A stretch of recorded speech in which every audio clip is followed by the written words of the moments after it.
Ces précisions étaient nécessaires pour aborder la suite: les structures selon Mintzberg.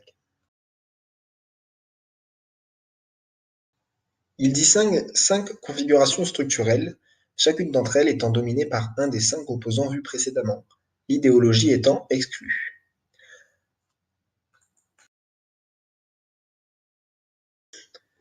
La structure simple, elle est majoritairement présente dans les petites et moyennes entreprises où il y a en général un responsable et quelques salariés qui sont alors polyvalents. L'entreprise est dite souple. Le sommet stratégique est la clé de cette structure. La bureaucratie mécaniste. La technostructure est la partie fondamentale de cette structure. C'est elle qui met en place ce que l'on appelle une standardisation des procédés, c'est-à-dire que tout est encadré, formalisé, les tâches sont attribuées à tous les membres de l'organisation. Cette forme d'organisation structurelle a donné le mot bureaucratie, qui a un sens péjoratif. En effet, il n'y a pas de place pour l'improvisation. La communication se fait par formulaire, courriel, tout est formalisé, ce qui peut entraîner un désordre administratif et finalement une communication inexistante au sein de l'entreprise. La structure divisionnalisée. L'idée voudrait que l'entreprise serait divisée en une multitude d'entités indépendantes, mais dont les résultats à atteindre sont fixés par la direction générale. La standardisation du résultat est voulue, c'est-à-dire que le moyen importe moins que le résultat souhaité. La bureaucratie professionnelle.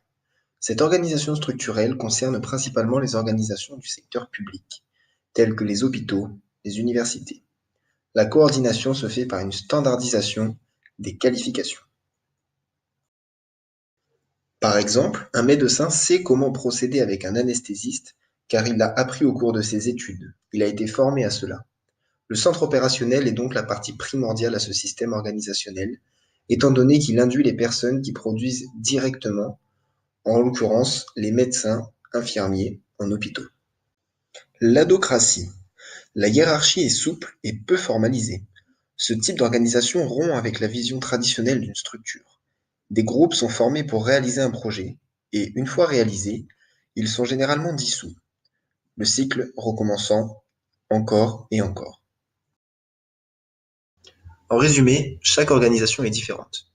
Une grande multinationale n'aura pas le même effectif qu'une petite boulangerie de village, qu'un hôpital, qu'une école, qu'une entreprise de maçonnerie, de coiffure.